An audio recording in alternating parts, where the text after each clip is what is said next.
Hello friends, ഇന്ന് ഞാൻ എളുപ്പത്തിൽ തയ്യാറാക്കാൻ പറ്റിയ ഒരു 4 മണി പലഹാരമാണ് കാണിക്കാൻ പോണത്. മൈദയും മുട്ടയും വെച്ചാണ് ഈ ഡിഷ് ഉണ്ടാക്കുന്നത്. കുട്ടികൾക്കൊക്കെ നല്ലോണം ഇഷ്ടമാവും. സ്കൂള് വിട്ട് വരുമ്പോഴൊക്കെ ഉണ്ടാക്കാൻ പറ്റിയ ഒരു ഡിഷാണ്. അപ്പോൾ നമുക്കിത് എങ്ങനെ ഉണ്ടാക്കണേന്ന് നോക്കിയിട്ട് വരാം. ഞാനിവിടെ 2 തക്കാളി കത്തി കൊണ്ട് ലൈറ്റായിട്ടൊന്ന് വരഞ്ഞ് ഒരു ബൗളിൽ വെച്ചിട്ടുണ്ട്. അതിലേക്ക് നല്ലോണം തിളച്ച വെള്ളമാണ് ഒഴിച്ചു കൊടുക്കുന്നത്. വെള്ളം ഒഴിച്ച് നമുക്കൊരു 5 മിനിറ്റ് മൂടി വെക്കാം. ഇപ്പൊ 5 മിനിറ്റ് കഴിഞ്ഞു. ഇങ്ങനെ ചെയ്താൽ നമുക്ക് തക്കാളിയുടെ തോല് ഈസി ആയിട്ട് മാറ്റാൻ പറ്റും. ഇനി നമുക്ക് തക്കാളി നല്ലോണം ഡൈസ് ചെയ്തെടുക്കാം. ഇത് 5 മിനിറ്റ് മാത്രം വെച്ച കാരണം അധികം കുഴഞ്ഞു പോയിട്ടില്ല. ഈ ഒരു പരുവത്തിലാണ് നമുക്ക് തക്കാളി വേണ്ടത്. ഇനി ഒരു ബൗളിലേക്ക് ഡൈസ് ചെയ്ത് വെച്ചിരിക്കുന്ന തക്കാളിയും ഒരു 1/2 കപ്പ് മൈദയുമാണ് ഞാനിവിടെ ചേർത്തേക്കണേ. അതിനുശേഷം ഇതിലേക്ക് 2 മുട്ട നമുക്ക് പൊട്ടിച്ചൊഴിക്കാം. ആവശ്യത്തിന് ഉപ്പും ചേർക്കാം നമുക്ക്. ഇനി ഒരു ഫോർക്ക് വെച്ചിട്ട് നമുക്ക് ഈ മിക്സ് നല്ലോണം ബീറ്റ് ചെയ്തെടുക്കാം. മൈദ കട്ട കുത്താണ്ടിരിക്കാൻ ശ്രദ്ധിക്കണം. ഇതിൽ എക്സ്ട്രാ വെള്ളം ചേർക്കേണ്ട ആവശ്യമില്ല. തക്കാളിയുടെ വെള്ളം കൊണ്ട് തന്നെ ഇത് നല്ലോണം മിക്സ് ആയിക്കോളും. ഞാൻ ഒട്ടും വെള്ളം ചേർക്കാണ്ടാണ് ഇതിവിടെ മിക്സ് ചെയ്തെടുത്തേക്കണത്. ഇതാണ് നമ്മളുടെ ബേസ് ബാറ്റർ. ഈ ബാറ്ററിലേക്ക് എന്ത് വേരിയേഷൻ വേണമെങ്കിൽ നമുക്ക് ചേർക്കാവുന്നതാണ്.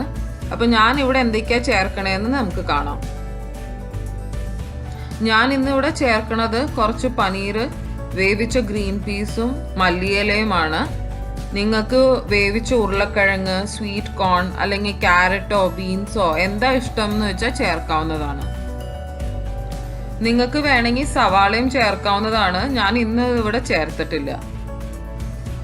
അടുത്തത് ഞാൻ ചേർക്കാൻ പോണത് എരിവിന് ആവശ്യമുള്ള മുളക് പൊടി, പിന്നെ ഒരു 1/4 ടീസ്പൂൺ ജീരകപ്പൊടിയാണ്. ഇതെല്ലാം ചേർത്ത് നമുക്ക് നല്ലോണം മിക്സ് ചെയ്തെടുക്കാം.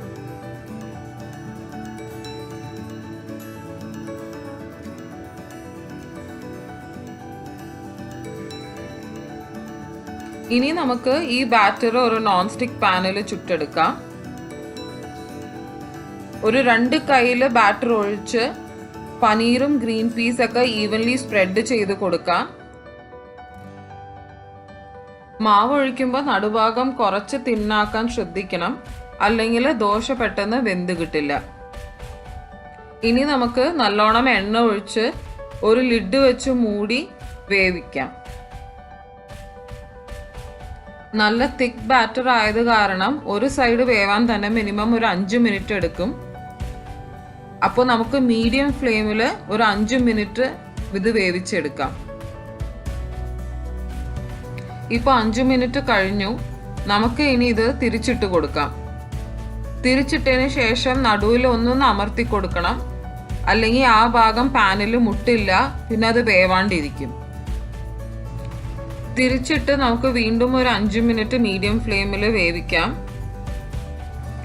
മാവ് നല്ലോണം വേവണ വരെ ഈ ദോശ നമുക്ക് തിരിച്ചും മറിച്ചും ഇട്ട് നല്ലോണം ചുട്ടെടുക്കാം.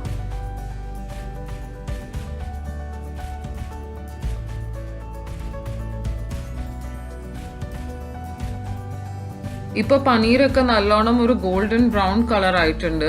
ഗ്രീൻ പീസും ഓൾറെഡി വെന്തതാണ്. മാവും നല്ലോണം വെന്തിട്ടുണ്ട്.